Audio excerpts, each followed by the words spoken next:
Thank you for that very warm welcome.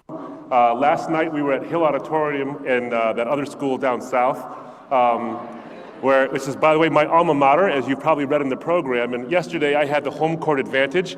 I hope that the welcome is evident that I don't need home court advantage today. You've all been so cordial and nice. But I'll tell you one thing that the University of Michigan taught me in the 7 years I was there, and it wasn't just undergrad. I actually was there for 2 degrees.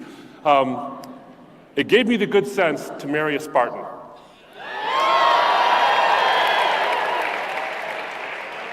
And she's been by my side and just so wonderful. And I've been able to meet so many other good Spartans. My good friend Chris Brooks happens to be in the house, who's also a wonderful product of this university. We're talking about this idea of the post-truth culture. And as we talk about this, I'm reminded of something that happened to me relatively recently. I was traveling to a speaking engagement, one of the ones that I get to actually drive to, because it was in Ontario, Canada. And being from Michigan, I have to cross a river to get there. Now, it wasn't like down by the tunnel in Detroit or the Windsor area, so I had to cross over by Algonac, which is a very narrow part of the river. In order to do that, I had to put my car on a car ferry. Now, I'm from Michigan, so all the car ferries I'm used to are the 15, 16, 17, 20 capacity car ferries that can cross Lake Michigan or go across to Mackinac Island or whatever it might be. This was not one of those. It kind of fit on this stage, it was so small. So when I pulled up to the car ferry, there's only room for 2 cars, and the guy said, don't worry about it, don't get out of your car, just stay in your car, because there's gonna be a short ride. So I stayed in the car, and it was hot outside, so the air conditioning was a blessing. Stayed in the car, and I looked down at my GPS system as we left the dock. So I looked down at the GPS system just to make sure I had the right, destination in there. So as we left the dock, I couldn't see us leave. Because I was in a car and the suspension was there, I couldn't feel us leave either. The car rocked as the boat rocked as it was sitting in the dock, so I couldn't tell if we had left by feel. So I couldn't see if we had left, I couldn't tell if we had left by feeling, and then when I looked up, the river was moving. And I had this strange vertigo that you probably had before, where you're sitting at an intersection and the bus next to you begins to move and you're not sure if it's going forward or you're going backward. And there's that momentary vertigo. And you look for something that's not moving in order to get your bearings back. Well, that wasn't going to help me very much in this particular instance because I was on a river. Everything was moving. So the river wouldn't help me. The boat couldn't help me. My car couldn't help me. I had to look to the distant shore to see the land, the foundation, the unmoving part that could help me know whether I was moving. And when I finally saw the foundation, all of my confusion and my vertigo and my slight nausea went away. When we look at society today, so we're like on the river now.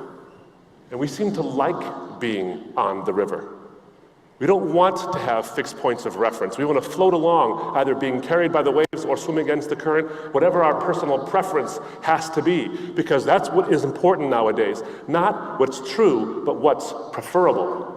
That's why the Oxford English Dictionaries, toward the end of 2016, actually named post-truth as its word of the year. Now, the word of the year doesn't have to be a new word, it just has to be a word that captures the ethos or the passion of the culture for that particular year. And the word post-truth was actually used 2,000 more times in 2016 than in the years before that.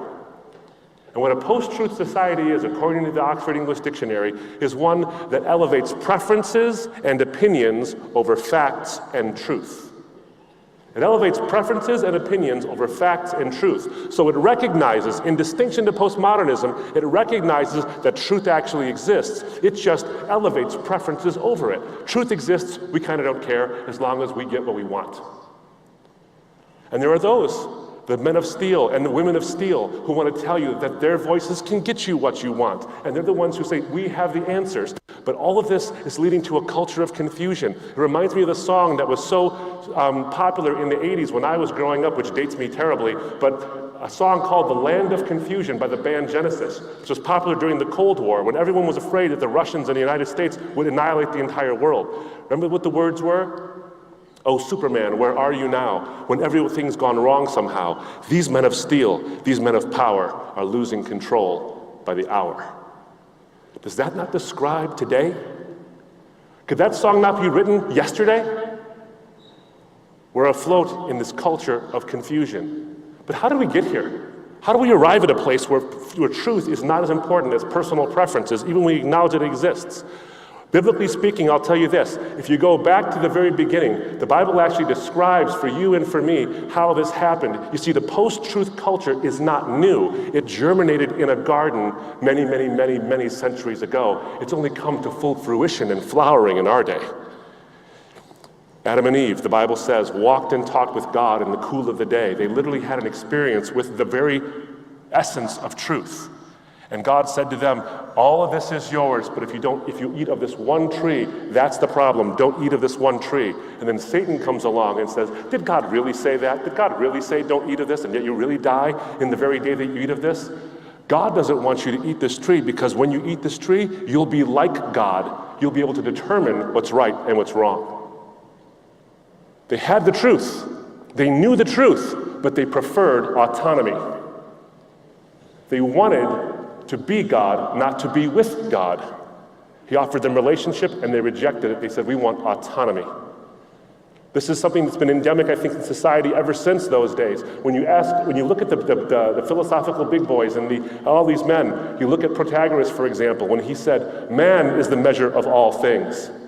Because there is no higher reference, there is no higher power than us. We are the ultimate in reason. So man, or humanity, is the measure of all things. If humanity can be the measure of all things, then maybe humanity can be the determiner of all things too. We get to decide not only if it's true, but whether in fact it's true, just because of our will.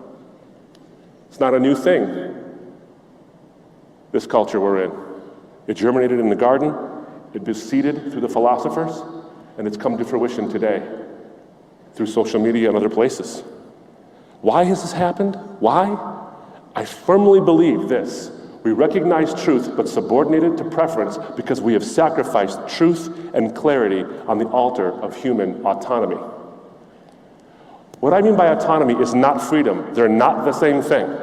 Autonomy has as root, the root of the word autonomy are two words: autos, meaning self, and nomos, meaning law. We are a law unto ourself. I'm a law unto myself. I get to decide what's right and wrong for myself, and you get to do the same thing. The problem is when we collide. If I'm a law unto myself and you're a law unto yourself, because we're so autonomous, there's going to come a time when my set of values is going to collide with your set of values. And yet we try to get this society where we actually have a shared set of values. Listen to what Tom Flynn says. Tom Flynn's a secular humanist. He believes in truth. He just doesn't agree with my set, what I think is the truth, but he believes in truth, and he says, look, through a secular process of value inquiry informed by scientific and reflective thought, men and women can reach rough agreement concerning values, crafting ethical systems that deliver optimal results for human beings in a broad spectrum of circumstances. It's important to hear what he said. He said, through a process of value inquiry informed by scientific and reflective thought, we can reach rough agreement concerning values and ethical systems. My question for you is this: has that agreement actually come in our day? Are you agreeing with everybody? Do you see the world agreeing with everybody? Hardly speaking. What it's led to are a couple of things that I want to point out to you. This post-truth mindset that elevates preferences over truth has led to a couple of things. It has not led to autonomy and liberation. It's led to chaos. The first thing it's led to is a sense of anger and vilification. It's what I call the Hitlerization of social commentary. If you don't agree with me, you're Hitler. That's happened now, hasn't it? And I don't mean if you disagree with me, I mean if you don't agree with me, even if a lack of assent, if you're neutral somehow, well, maybe not you're Hitler, maybe you're Mussolini, you're not that bad. It's led to that kind of a thing. But it's also led to an anger where we see not the quest for justice, we see the quest for just us, as my colleague Os Guinness has put it. Is that not happening today? See, when human autonomy collides, you get this sense of chaos. If my set of values, because I've determined what they are, without a fixed point of reference, which I think is transcendent, and you have your own sort of set of values, when we're going to collide, who is the arbiter between us? It's not going to be the truth, because preferences are above truth. And if it's not truth, then the one who wins, the preferences that win, are the ones with the most guns. The law of the jungle, not the law of civilization. And contrary to Tom Flynn's optimistic humanism, that says we can reach rough agreement. All we've done is agree to be rough. Ask anybody from the other side of the world how tough it is to stand with your convictions, and you find out just how rough that agreement actually is. So it's led to an anger and a vilification. The second thing it's done is led to a loss of integrity. We're spreading, quote unquote, fake news left, right, and center now. I don't care if you're on one side of the political spectrum or another, or even if you're in the middle. It's part of that vilification. Only if you're on the right, only the left spreads lies. And if you're on the left, only the right spreads lies. And if you're in the center, all the extremists on the right and the left spread lies. We never look into our own hearts and see that maybe we have been the ones with a lack of integrity once in a while. We're not all perfect, we're not. And then maybe we have succumbed to the temptation to share an article only of which the headline we've read, not the actual article, to see what it says, because it helps our position. This is also bled into the sciences, by the way. When you look at the article in Smithsonian Magazine in January of 2016, it follows up on some studies on the reportability or the reproducibility of published scientific works. And it found that in various fields, at most 40% of the findings that are published in scientific journals can be reproduced because people either were fudging the data or hiding their protocols. That's dismal. Now, I'm not saying we should abandon the scientific inquiry. I dare not say it, because there are people who are watching this via live stream right now who are able to do that because of scientific inquiry. Thank goodness, thank God for science. I'm saying we lost our integrity and our ability to actually do it well, because we've elevated preferences, and our preference to be published or our preference to get tenure or whatever it might be over truth. And the third thing it's led to is a loss of a sense of reason. You know, not too long ago, I was giving a talk at a breakfast, and I was talking about the comparison of various worldviews and various world religions and these kind of things. And there was a guy sitting in the front row who was taking copious notes. So fast that there was smoke emanating from the paper, it seemed to me. Like, this guy's going to ask to catch on fire. Where's the fire extinguisher? And sure enough, he was one of the first people to ask me a question. A very thoughtful guy, by the way. And he came up to me and said, "Can I share something with you?" Which is actually a signal for, this is going to be a while. Which is okay with me, I like the long conversations. And he had a diagram he was showing me. And in the diagram, in the middle of the diagram, was a big capital T with a circle around it. And then around the capital T were all these little lowercase t's. And they were pointing with arrows toward the capital T. He said, "I believe in objective truth, and that there is one out there, but we don't know all of it. And so far, we're in agreement. I don't know all the truth. If I did, I'd be God. Clearly, I'm not. I believe in truth as well." He says, "But we're all the lowercase t's, that's who we are. We have versions of the truth, as incomplete as they may be, and we're getting there eventually. But we all have versions of the truth." And I said, "Really? All of us do? Pol Pot? Mao Zedong? Joseph Stalin? Adolf Hitler? Carrot Top? I mean, all of us?" And he said, "Well, I can tell you this," except for Carrot Top. He said, "I can't tell you that I approve of their version of the truth, but I can't say I disagree with their version of the truth. If anyone's safe to disagree with, Stalin is it. Hitler's okay to disagree with." But he said he couldn't do that. I said, "Wait a minute, are you telling me you can't disagree with anybody?" He said, "That's right, I can't do that." I said, "Sure you can." He says, "No, I can't." I said, "You just did it." Years of legal training has taught me how to do that. It wasn't intended to shut him up or to do a gotcha moment. The point was to show him, I think, the logical outworking of a belief where you prefer to say everyone's right because it's uncomfortable to say that people are making truth claims and we have to test them. Do you see what's happened? We've elevated ourselves to our preferences are that those people are demons because they don't agree with me. That's preferable because it's comfortable. We've elevated ourselves to a lack of integrity because doing the hard work of parsing out the truth, that's not comfortable. It's preferable that I get ahead by fudging the data a little bit, or maybe spreading a few things that help my message but aren't actually true. Or it's preferable to say that everyone believes the same thing so we don't have to actually do the hard work of deciding who's right and who's wrong. But C.S. Lewis made an interesting statement about this. He said, if you look for comfort, in other words, preference, if you look for comfort, you won't get it.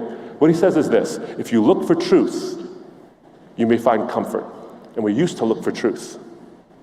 If you look for truth, you may find comfort. But if you look for comfort, you will get neither truth nor comfort. Only soft soap to begin with, but in the end, despair. We've been looking for comfort for some time now, and the soft soap has come. But now is the age where despair is set in. Is there a way out of this? Is there a way to get this culture of truth back? I think yes. The answer is yes, because we have to find the true source of human freedom. See, the culture rejects the biblical narrative, the biblical ideas of what it says as freedom, because it thinks that the Bible is unnecessarily strict. It restricts us and limits human freedom in all facets of life. But the problem is we've misunderstood the Bible because we've misunderstood freedom in the first place.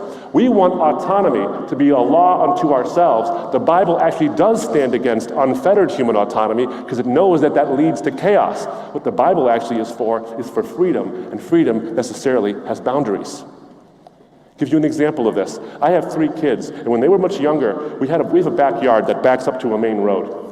And when they were much younger, if there were no boundaries between my backyard and the main road, there'd be no way they had the freedom to play in that backyard, because if the ball went over into the main road, they would certainly be killed. And so if there's no boundaries, then there's no freedom to play in the backyard. But the necessary and sufficient, not too many, but enough boundaries allowed for them to play in the backyard and enjoy the very purpose of that backyard. When we remove the boundaries, remove the fences, we lose that sense of purpose and we lose that true freedom. The Bible is not against your freedom, it is very much in favor of it, because it doesn't want you to result in chaos. And Jesus claims to be the true source of that freedom. And he makes a statement, it's pretty interesting. He says, freedom is inextricably intertwined with truth. Listen to the words he says in John chapter 8. So Jesus said to those who had believed in him, if you abide in my word, you are truly my disciples, and you will know the truth, and the truth will set you free. They answered him, we are offspring of Abraham and have never been enslaved to anyone. How is it that you say we will become free? Jesus answered them, truly, truly, I say to you, everyone who practices sin is a slave to sin. The slave does not remain in the house forever. The Son remains forever. So if the Son sets you free, you are free indeed. Now listen to this. He says, if you know the truth will set you free. And the Son sets you free indeed. The truth sets you free, and the Son of God sets you free. The truth is the Son of God.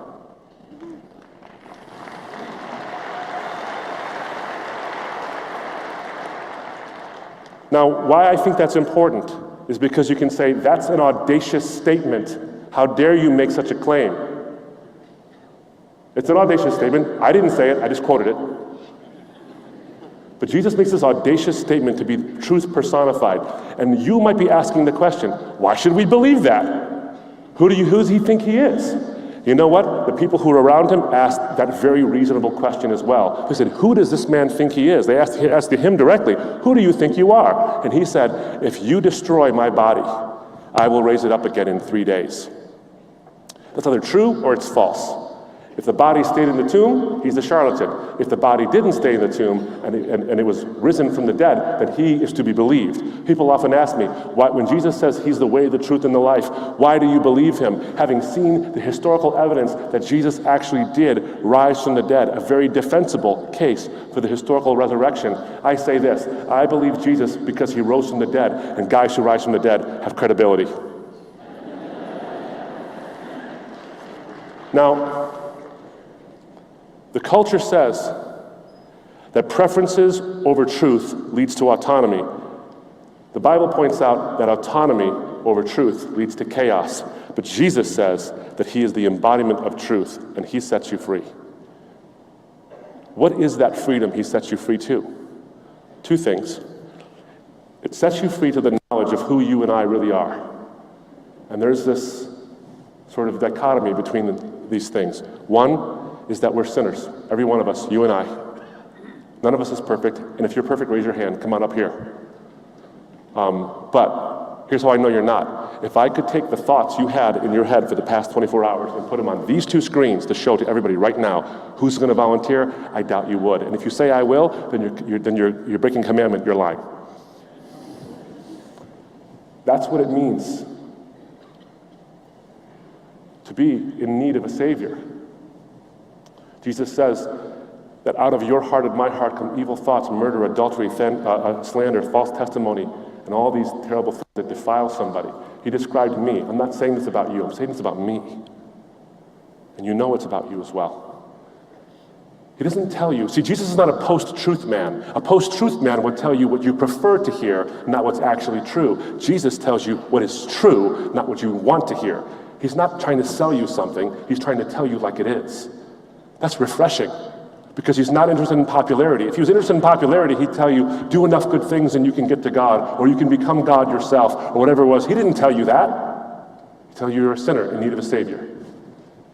But why is the salvation even offered in the first place? Because of the other part of the dichotomy. Not only are you a sinner, but you are in fact made in the imago Dei. You're made in the image of God, and that gives you an essential worth that allows you the privilege of knowing who God is if you but accept what he's done for you. He's offered you that salvation because you, regardless of your beliefs, regardless of where you come from, regardless of all these things, if you accept what he's done, that is salvation. A sinner, but made in the image of God. That's the truth. I want to close with something. And then Ravi's going to come speak to us. Jesus claimed to be the truth that sets us free. And for 2,000 years, we've been elevating personal preferences over truth and sort of medicating ourselves with things that are neither personal nor true. We elevate personal preference over truth, but we medicate ourselves every day with things that are neither personal nor true. It reminds me of the song from Crash Parallel, a Canadian band, who had that song, Rain Delays, Sleepless Nights and Endless Days, miniskirts and serving trays and waking up from rain delays and selling sex for pocket change and living off the alcohol with no one but a cab to call, lost inside a bathroom stall, this carbon-copied life withdrawal. I need someone to believe in.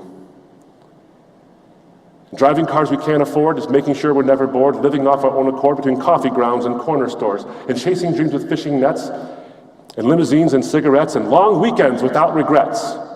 Well, no one here is taking bets.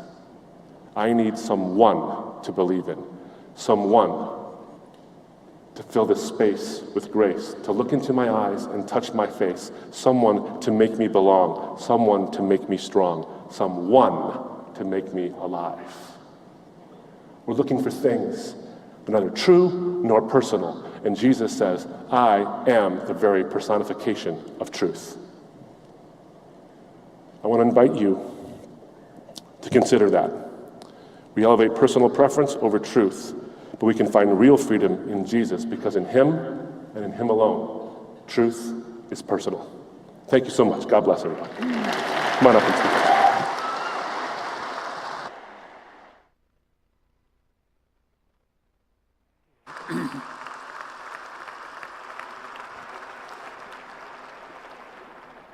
Well, one good thing about following Abdu is there's very little left to say. He does such a masterful job. My honor to be here. Thank you for coming out on an evening like this and just about filling this place out. It's my honor to be here. I was just sitting here thinking of the irony of this.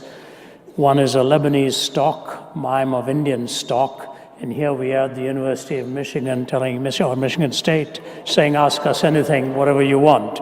We were in Michigan yesterday, Michigan State today. I didn't marry somebody from Michigan State, but I married a woman who was in great state. And we've been married now sort of 45 years we have, and wonderful to have that relationship. This is my first time here. I had been at the University of Michigan many, many years ago, and it was nice to be back there last night, and nice to be in your presence and have this tremendous audience. Let me start off with a lighthearted story that I think might give you a little something to chuckle about. There's this Indian guy who's flying on a plane and sitting next to Albert Einstein. Now you can tell the imagination is running wild.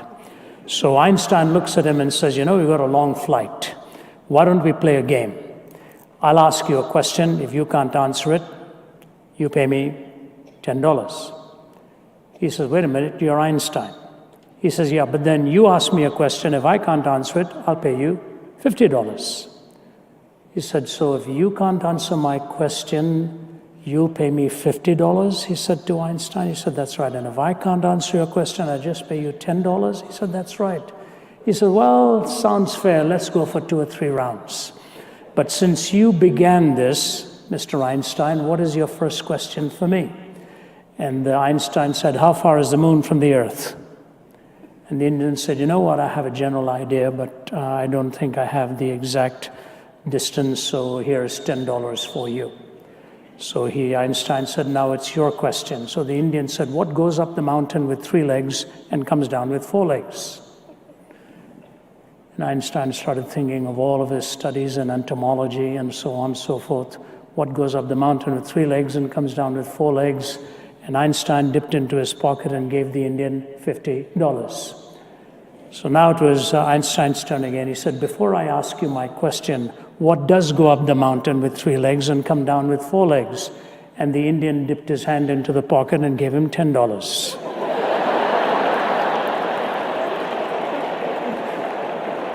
So I don't know how this Q&A time is going to go with a Lebanese and an Indian, but I hope there's not big money involved in this. Post-mortem of a post-truth culture. Many years ago, when I was spending a semester at Cambridge in England in 1990, in the middle of that semester, I took my oldest daughter and my second daughter, Sarah and Naomi, and my wife, and we went to witness a trial at the Old Bailey. You can go into the galleries and watch a trial in progress, provided it is not of a subject matter where a minor cannot come in. And as it happened, when we walked into the galleries and sat down, there was a guard standing there, and when he saw our 2 girls, he said, how old are you? And the second one was a little too young for it. He said, I cannot allow you to come, but I can allow your older daughter to come. And she was at that time 15, our oldest daughter. So my wife and I and a couple of friends and Sarah sat in the gallery. My second daughter and son were being taken care of by somebody. Unknown to us, it was a very, very hard trial to sit through. There were 2 young minor gals who had charged a middle-aged man with having raped them several months ago. And because they were minors, they were not in the center of the courtroom. They were secluded in private rooms, and only the attorneys could take a look at them through a television screen and asking them questions. We couldn't see them, but we could see the man who was charged.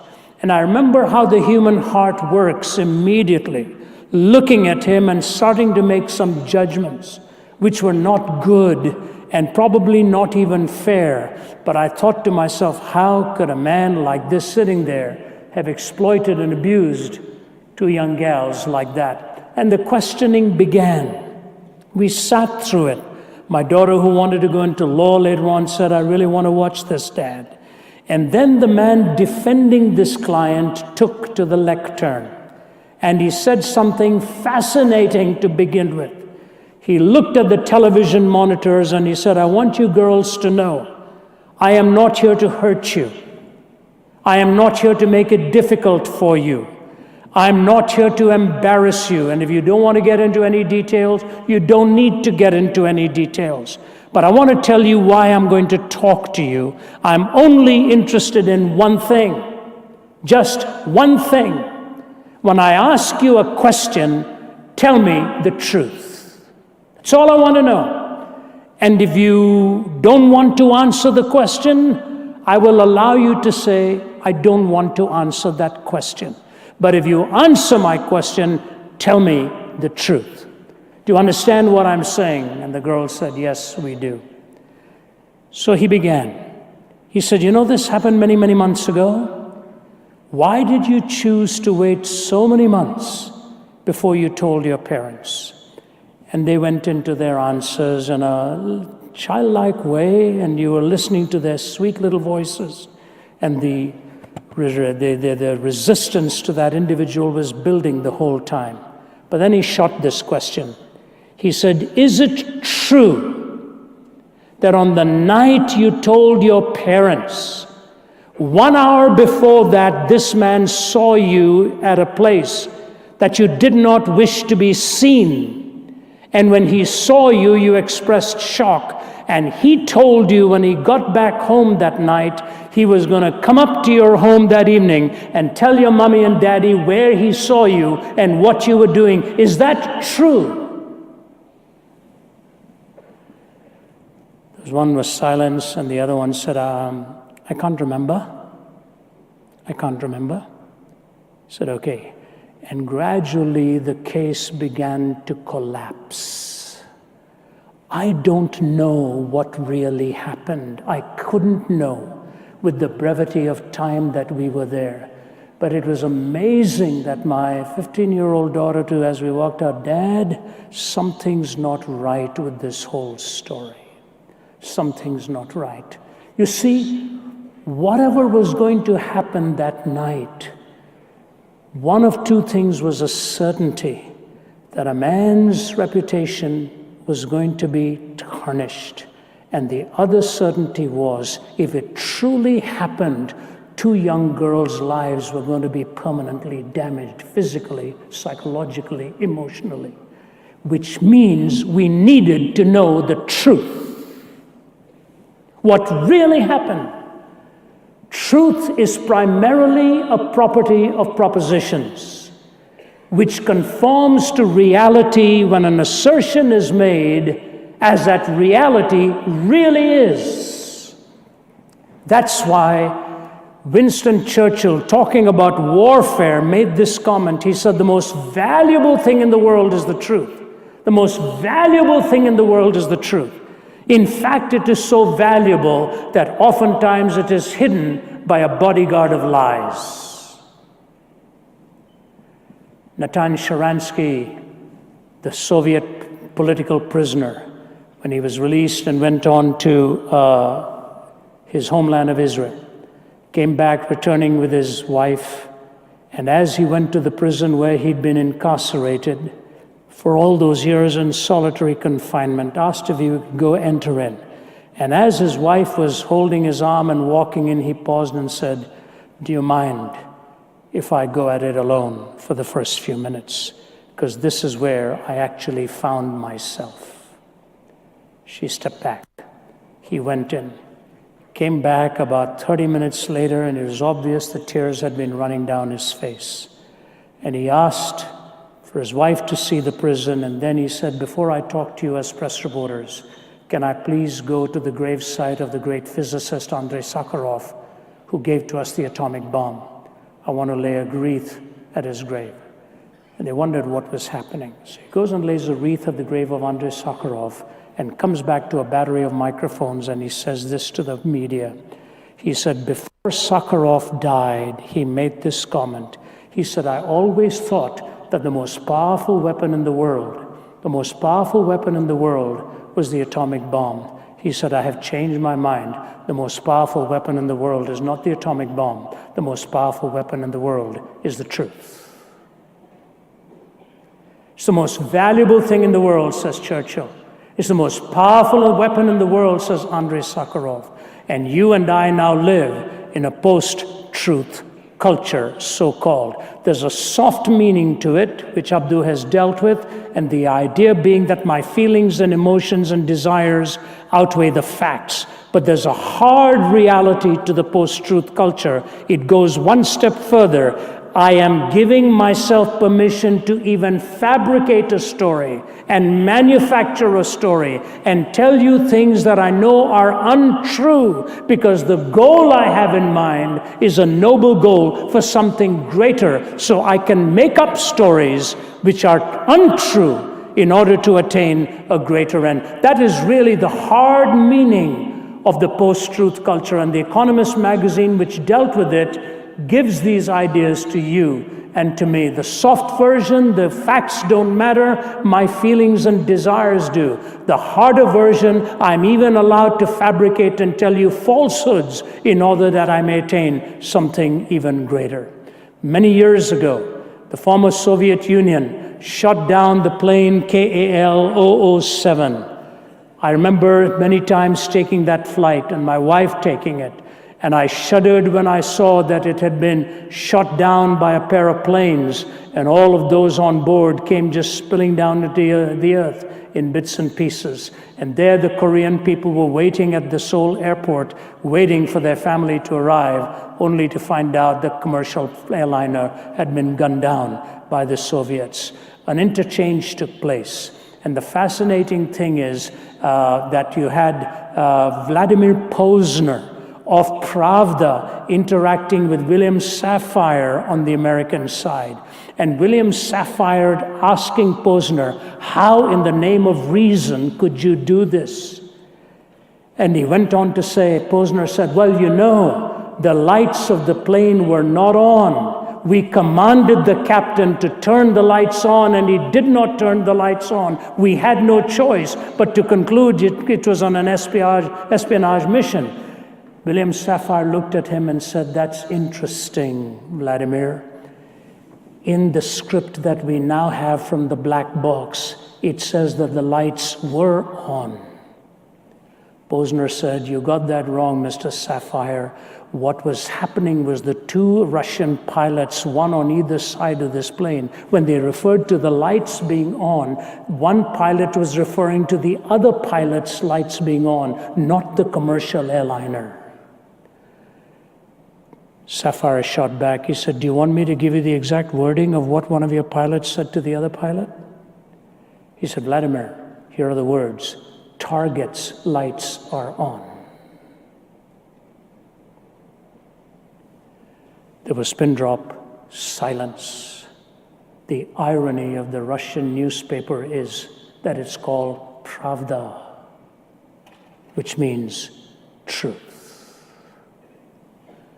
When I had the privilege of speaking at their geopolitical strategy in Moscow with a whole faculty of atheists in front of me, I'll never forget the closing lines as we walked out. For about 3 hours, I was grilled and asked to be defending theism.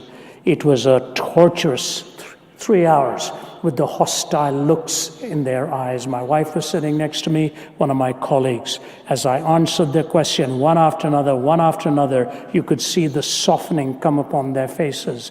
And then they lined up in order to bid us goodbye. They took the back of my wife's hand and kissed her hand. And then when my turn came, the head of that institute with 4 stories below ground, 8 stories above ground, where all of their leaders have been trained and all of their pictures on the wall, grabbed my hand and he said, Mr. Zacharias, I want to thank you for coming here. I believe what you have said today to be the truth, but it's very difficult to change after 70 years of believing a lie. It's very difficult to change after 70 years of believing a lie. I want to take you through a short journey on what the whole idea of truth really means and why it is so relevant. One of my great heroes was Malcolm Muggeridge, the British journalist, and he wrote these 2 statements in different settings. And by the way, Muggeridge was a man leaning towards Marxism and communism, and he went as a young journalist to Russia with the desire to emulate it and embrace it. When he saw all that the tyranny under Stalin had taken place and 15 million of the Russian people slaughtered at his behest, he wrote a lot of things about it, especially in his book, Winter in Moscow. But one of the statements he made in his article was this: truth is very beautiful, more so I consider than justice, today's pursuit, which easily puts on a false face. In the nearly 7 decades I have lived through, the world has overflowed with bloodshed and explosions, whose dust has never had time to settle before others have erupted, all in purportedly just causes. The quest for justice continues today, while the weapons of hatred are piling up. But truth was an early casualty. The lies on behalf of which our wars have been fought and our peace treaties concluded, the lies of revolution and counter-revolution, the lies of advertising of news and of salesmanship, of politics, the lies of the priest in his pulpit, the professor at his podium, the journalist at his typewriter, the lies stuck like a fishbone in the throat of the microphone, the handheld lies of the prowling cameraman. Ignatius alone told me once how, when he was a member of the old Comintern, some stratagem was under discussion, and a delegate, a newcomer who had never attended before, made the extraordinary observation that if such and such a statement were to be made, it ought not to be made because it wouldn't be true. There was a moment of dazed, stunned silence, and then everyone began to laugh. They laughed and laughed till tears ran down their cheeks, and the Kremlin halls seemed to shake. The same laughter echoes in every council chamber and cabinet room. Wherever two or more are gathered to exercise authority, it is truth that has died, not God, says Muggeridge. And Muggeridge, in his own journey to Christ, had an amazing path to follow when he wrote the book Jesus Rediscovered. I had the privilege of spending a day with him in England 7 months before he died, as he was telling me he would be willing to write the foreword to my first book that was coming out that year. And I remember listening to him as a journalist, and he told me how he began to rebel against his own profession because they could manufacture news, distort reality, and get the masses to read ideas that they wanted them to receive. That's why he says the lie stuck like a fishbone in the throat of the handheld microphone. So much goes on in the media world today and in the political world, and probably much else, where distortions and untruths are pummeled into your mind and mine, and we are asked to take it to be true. But Muggeridge went on to make this comment. Listen very carefully, please, because this deals with relevance.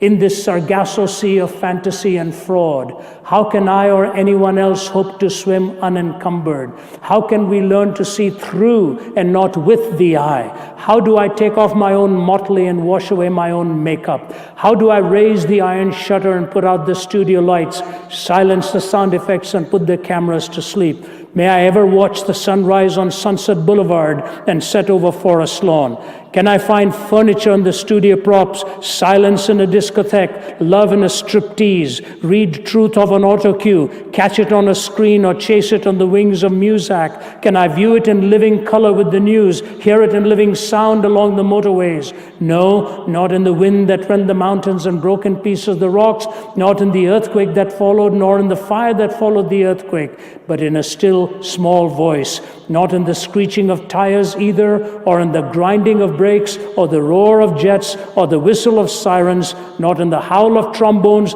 the rattle of drums, or the chanting of demo voices. Again and again and again, I long to hear that still small voice, if I could only catch it, the voice of God. And he finally did.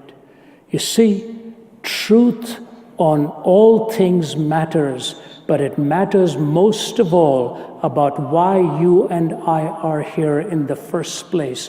What does living really mean? What do you and I have to speak of the meaning and purpose in life? Lee Iacocca said years ago, here am I in the twilight years of my life, still trying to figure out what this is all about. I just want you to know that fame and fortune, said he, are for the birds. Jack Higgins, who wrote The Eagle Has Landed, was interviewed and asked, what is it you now know that you did not know as a young man? He said, I know this. I wished I'd known as a young man what I know now, that when you get to the top, there's nothing there. You look at the tragic life of a genius in Ernest Hemingway, and how he finally snuffed his whole life out, struggling to express physically even his sensual longing and unable to do it, and confessing that it was leaving him an emotional cripple when even his body could not respond to what his mind and emotions were really calling for. And so I say to you, it is vitally important for you as a student to answer the question, what does living really mean? Why is it here? Why are we here? Do we end up like Camus, who ends up saying that the loneliest moment in life is when you have just experienced that which you thought would deliver the ultimate, and it has let you down? Ironic that Sartre, Camus, Oscar Wilde, so many thinkers who wrote in drama and the arts ended up struggling in the final moments of their lives, asking what the purpose was really all about. Jesus made that audacious claim, I am the way, I am the truth, I am the life. No one comes unto the Father except through me. Standing before Pontius Pilate, he said, "They that are on the side of truth, listen to me." Pilate said, "What is truth?" and walked away, never waited for the answer. Why is Jesus the truth? Abdu has hinted at a couple of them. May I give you at least one or two more? He is the truth because he is the only one that I know has truly diagnosed the human heart the way it really is. The human heart the way it really is. My life was changed when I was in my 20s and I went to Vietnam.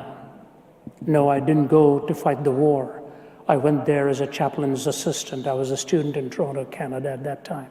And I asked if I could go, and I was invited to speak to the American troops. I remember seeing death and destruction, and so many young minds having no idea why they were even there. The savagery that had gone on. I visited a military hospital where there were 2 to a bed unless you had burns in your body. I remember watching so much of destruction and warfare that I left there and went to Singapore after 4 months. And I walked the streets of Singapore the first night, just about all night long. I walked and walked and walked, smelling and breathing in free air for the first time. And I said, God, what are we doing to ourselves as human beings, treating each other as animals? And then in 1980, for the first time, I went to Auschwitz, and I saw what havoc had been wreaked under the aegis of the Third Reich. And I saw a statement by Hitler just outside the gas ovens. I want to raise a generation of young people devoid of a conscience, imperious, relentless, and cruel. In Auschwitz alone, they were eliminating them at the rate of 12,000 every day. The human heart is desperately wicked. You and I are capable of extraordinary things. But here's the thing. What Jesus Christ offers is so unique in worldviews. We call it the new birth. It is a miracle. We call it the new birth because it changes the desire, changes the hunger, and changes what is it you really want. I would never have believed it as a non-theist going to my 17th year of life when I cared not for any religion in India, which has 330 million gods in the pantheon of Hinduism. All of the major religions in the world, and if India had not separated from Pakistan, they would also be the largest Islamic nation in the world. We are steeped in religious ideas in India. All of the major religions of the world represent that. I was fed up of all of them, had no interest. I'd certainly never opened a Bible. I don't even know if he had one in the house.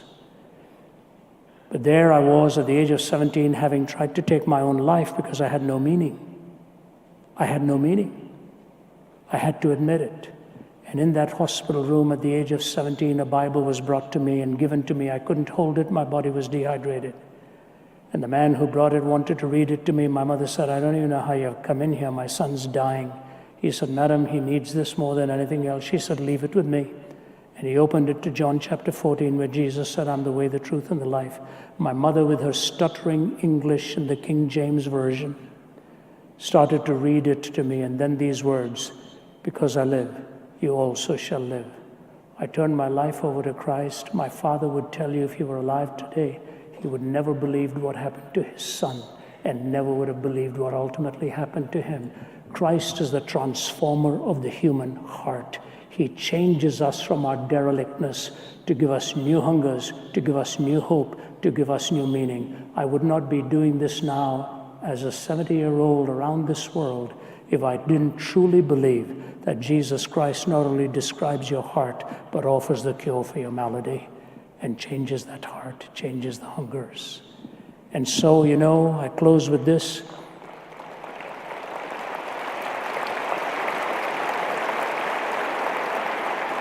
Songwriters say it best. Philosophers can climb the ladder of abstraction.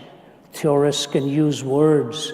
Songwriters tell it like it is. That's why Andrew Fletcher, the Scottish songwriter, a political theorist, said, let me write the songs of a nation. I don't care who writes its laws.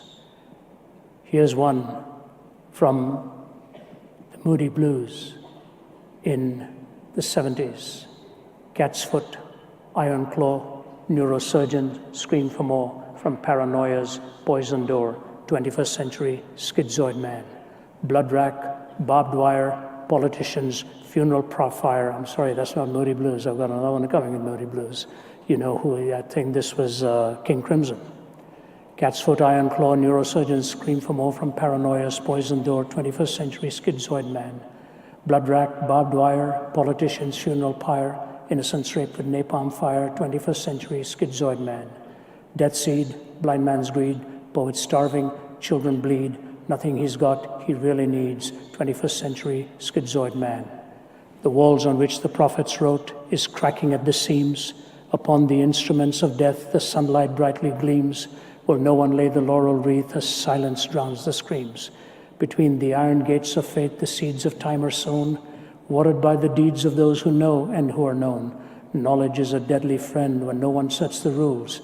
The fate of all mankind, I see, is in the hands of fools. Confusion will be my epitaph as I crawl a cracked and broken path. If we make it, we can all sit back and laugh. But I'm afraid tomorrow I'll be crying. Moody Blues sang this one. Why do we never get an answer when we are knocking at the door with 1,000 million questions about hate and death and war? Because when we stop and look around us, there's nothing that we need in a world of persecution that is whirling in its greed. Why do we never get an answer when we're knocking at the door? And then it ends with these two lines. I'm looking for someone to change my life. I'm looking for a miracle in my life. To you here at this great University of Michigan State, we are here to answer your questions on why we believe Jesus Christ is the one who brings that miracle and brings that change in your heart for greater things and purer objectives and the ultimate purpose for which God has fashioned you. His word is truth. He is the way, the truth, and the life. Thank you for giving us both a hearing. May God bless you.